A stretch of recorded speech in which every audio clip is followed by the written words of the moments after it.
Hey everyone, I thought I would share with you a little mixing exercise that I'm going to do. Opus just handed me a bunch of their Essentials acrylic line. So these are basically professional grade paints but at a student price. So they're sort of like an intermediary in accessibility. It's great because you can get the professional colors at a fraction of the cost, which is great. And they wanted me to test these out. I will be teaching a workshop August 28th at their downtown studio. We're going to go over some rock painting. This color I just discovered with them. I love it. I cannot wait to see how this mixes with all of my other colors. And I really like these tops. I have used golden before, and while I love golden paint, I don't love the tops. These actually seem more secure. So we'll see how that plays out. The golden tends to dry in the tube, so I'm really excited to see how these sort of stand up over time. But so far so good. I did a little painting with them. I will show you guys later. So yeah, I've got cadmium orange, quinacridone magenta, primary red, permanent violet, phthalo blue, Payne's gray, cobalt teal, ultramarine blue, sap green, primary yellow, mixing gold, burnt umber, and white. I'm just going to leave the white off for now. I often do a separate chart that is a tone and a tint just to see what the same combinations give me with white mixed.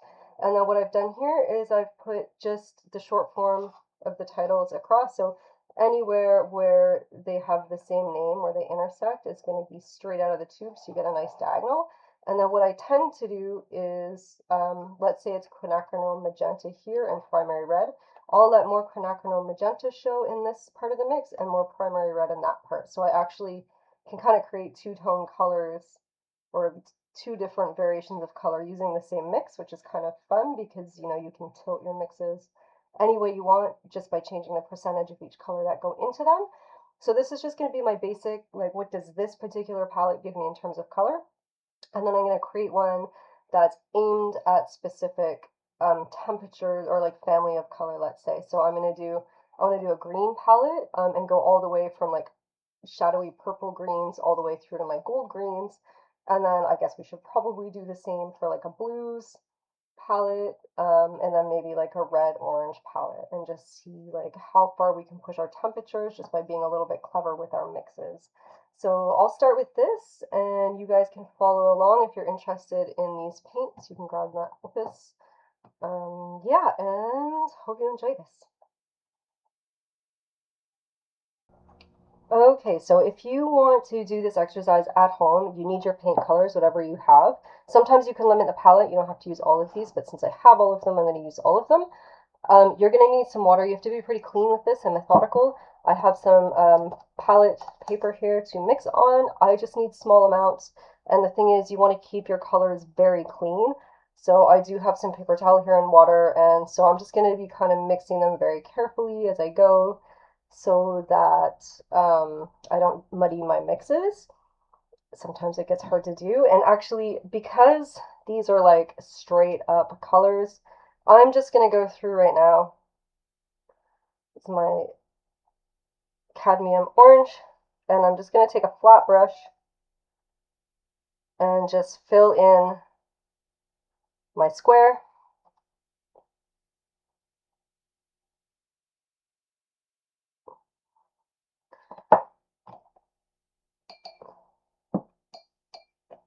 And then wash my brush. I will speed this up for you guys. This is going to be kind of long and boring otherwise, but just so you can see my first steps. I just want to basically fill out my chart. So this is my quinacridone magenta, and this is great too because you can see basically how all of the colors are straight out of the tube. You can kind of also get an idea of how transparent or opaque they are. So yeah, quinacridone magenta and quinacridone magenta. So you'll see you're gonna get like a basically a diagonal. Then I wash my brush.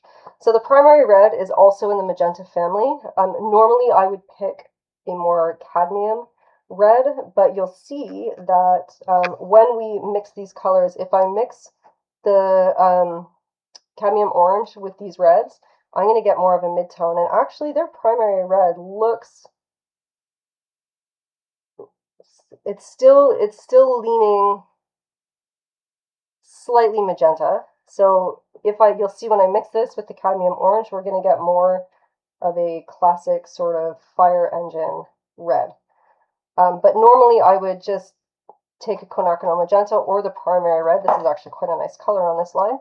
And then get a more sort of orangey, warmer fire engine red.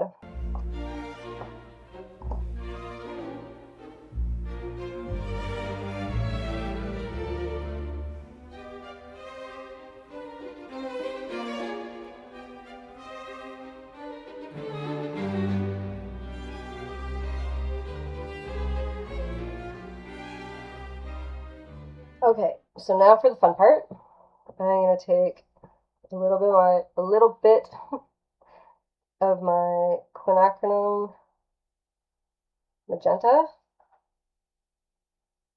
and a little bit of my cadmium orange.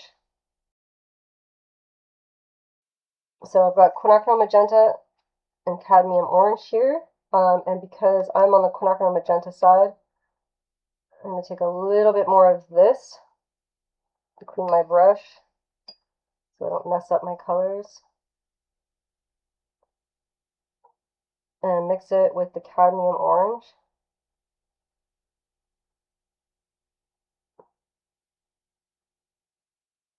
So I'm letting this be a little bit more quinacridone magenta leaning, and then here I'm going to take a little bit more of the orange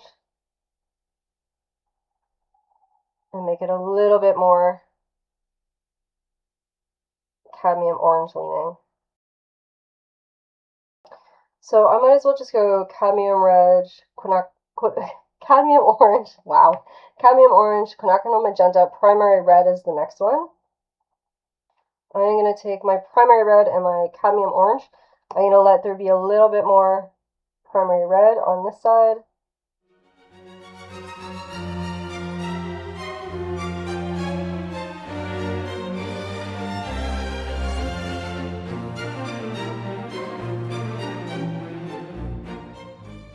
So just by swapping out the primary red for the quinacridone magenta, we can already see that we're getting sort of brighter oranges. But now we've got the cadmium orange and the permanent violet. Oh, and you know what? Here else, we have this one, quinacridone magenta and primary red. So I'm just going to take a bit of these two reds. I might as well fill them here. And this one, I'm going to go more primary red. And this side, I'll go a little bit more quinacridone magenta. This is probably not going to be all that different because the colors are so close. But we do get some subtle variation in there.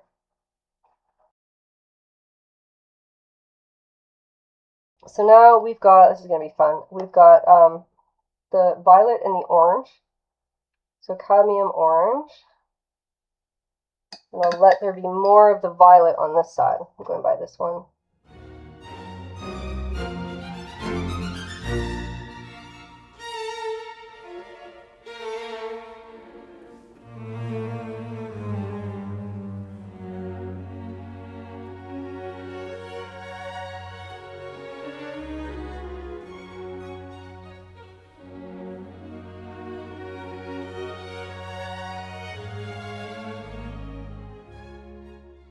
And then we've got the violet and the primary red.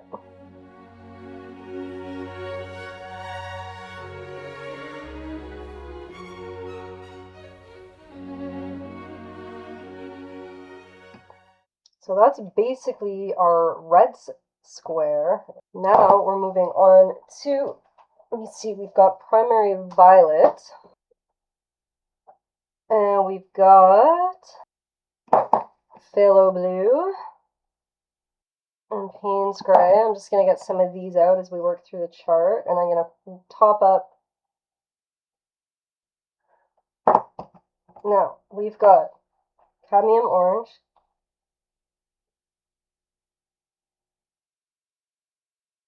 And phthalo blue.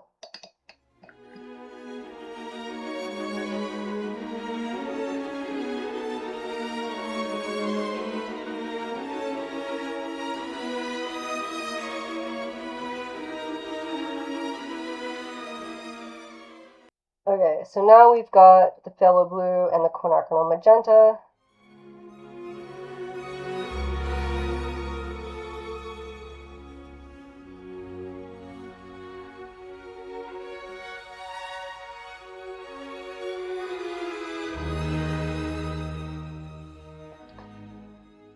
Now, phthalo blue and primary red. It's going to be similar, a little bit different maybe, but it will be similar to the last mix.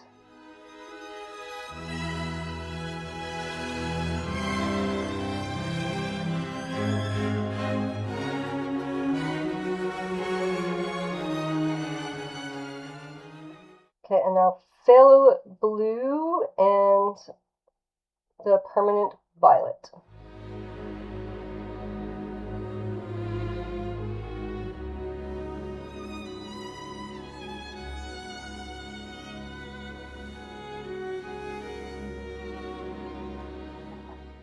All right, on to my Payne's Gray. I'm going to grab another thing here. So now I've got my Payne's Gray, my cadmium orange, Payne's Gray,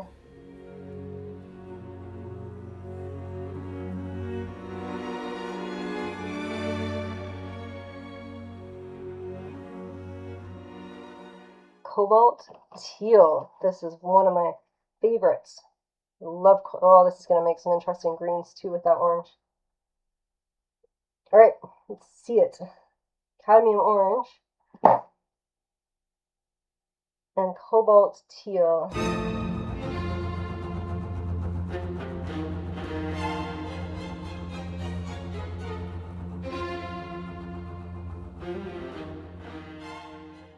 I missed my entire Payne's Gray. That's all right. Let's go back to it. Payne's Gray with quinacridone magenta. Let's check this out.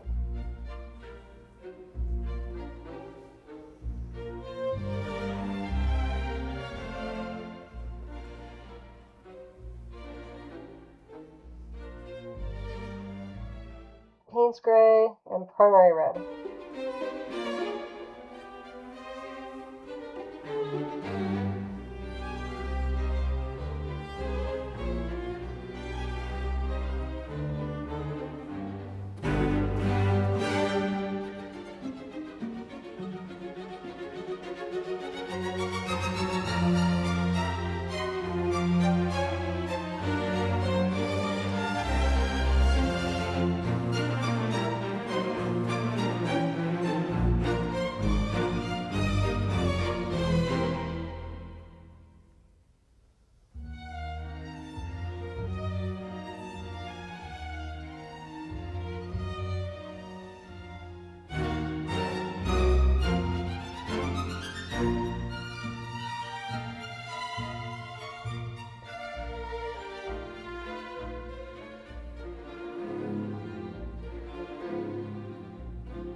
There you have it, a complete mixing chart with all of those colors.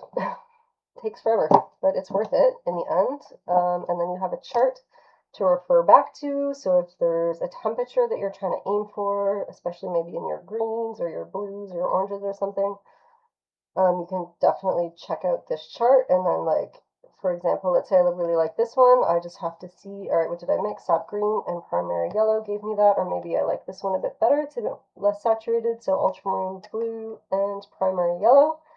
If I really love this red, it's mixing gold. It's mixing gold and mixing gold. I just love that color. Yeah, so that's how the chart works. You can see exactly what you mixed. This green is really cool.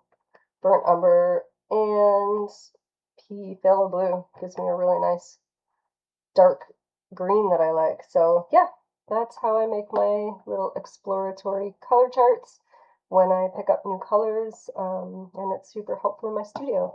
I'm going to make this available for download. I will be putting a link, and enjoy painting.